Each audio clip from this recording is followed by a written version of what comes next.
Ya Musa dediler, Üd'ü lena rabbeke bima ahide indeke. Rabbinin senin yanında emanetleri var. Rabbinin sana itibarı var. Sen Rabbine yalvar. Hatırını kullan, bizim için devreye gir. Hatırını kullan. Sen Allah'ın peygamberisin. Bak bak. Baş düşman, peygambere neler eden adam şimdi nasıl sıkışınca böyle konuşuyor. Len keşefte anne ricze. Bu pis azapları, murdar belaları bizden açarsan. Lenü'minenne leke. Elbette sana iman edeceğiz. Ve lenursilenne ma'ake beni İsrail. İsrailoğullarını senden salacağız, yollayacağız. Köle yapmış onlar ya 400 senedir Firavun. Tamam bırakacağız. Yani nereye gidiyorsanız gidin. Kudüs tarafına gidin yani biz sizi özgürlüğünüze kavuşturacağız. Bunu söylüyor, Kur'an söylüyor. Yani bize Rabbine dua et diyorlar. Bak ne güzel de. Hani sen ilahtın, başka ilah tanımıyordun Firavun olarak. Şimdi Musa Aleyhisselam'a diyorsun ki Rabbine dua et. Bak sıkışınca nasıl anlıyor? Firavun olsan ne yazar ya? Şeddet olsan ne yazar? Herkes işte türbülansa girene kadar. Değil mi yani? Ondan sonra efendim ne zaman sallanmaya başlıyorsun? Herkes başlıyor Allah demek. Ateist de Allah diyor. He? Ateist. Sen hani ateistsin? Nasıl ateistsin sen? Allah diyorsun. Ya şimdi karıştırma diyor. Ya kurtulabilirsek başka da çare yok diyor. Ya böyle diyor. Kendisi söylüyor.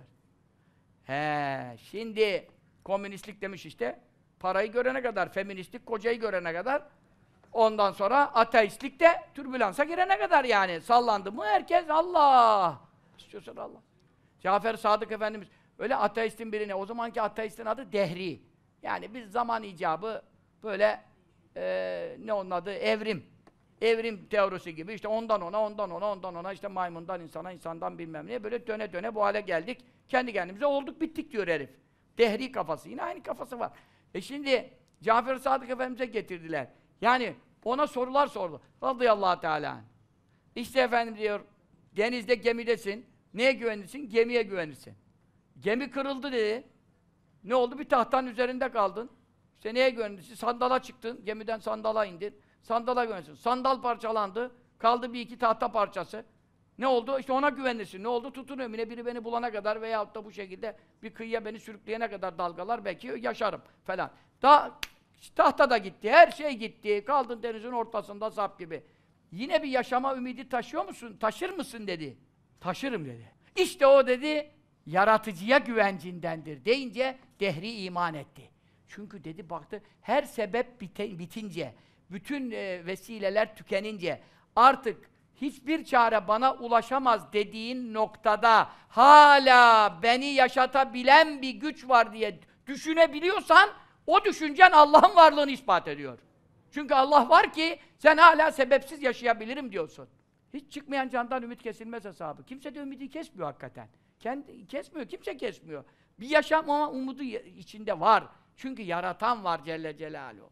Anladın mı? Sebepsiz de ne yapabilir? O işi yoluna koyabilir. O his nereden geliyor sana? Yaratıcı idrakinden, imanından, şuurundan geliyor. Sen onu ikrar etmesen bile içindeki o bulgu, o his, o duyu, çünkü sebep, sen o zaman materyalist olduğun zaman, maddeye bağımlı olduğun zaman her şeyi bir sebebe bağlıyorsun.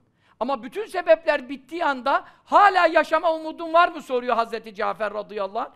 Adam diyor var. İşte o zaman diyor bak hiçbir sebep kalmadı yaşamana. Ama ümidim var. Çünkü bir yaratan var. O sebepsiz de yaşatabilir. O Mevla. Zat-ı malumdur diyor. Akılla idrak edilir. Yalnız şu, ihata edilemez. Yani Allah-u Teala'yı tam manasıyla kimse anlayamaz. Anlayamaz. Görmek var ama ahirette görmek var. Onu konuşuyor zaten. Ders o. Ama ihata başka. İhata demek kavramak demek. Kavramak demek min cemiyel vücuh her yönüyle anlamak demek. Her yönüyle anlaşılamaz. Daha biz bir insanı her yönüyle anlayamıyoruz. Bir hocamızı, bir şeyhimizi, bir mürşidimizi tanımaya kalkıyoruz. 40 sene 50 sene yanında duruyoruz. Daha her yönünü anlayamamış oluyoruz. Kainatı yaratan Allah-u Teala'yı nereden anlayacağız? Onun için künhü itibariyle, öz zatı itibariyle bütün yönleri itibariyle tanıyamıyoruz.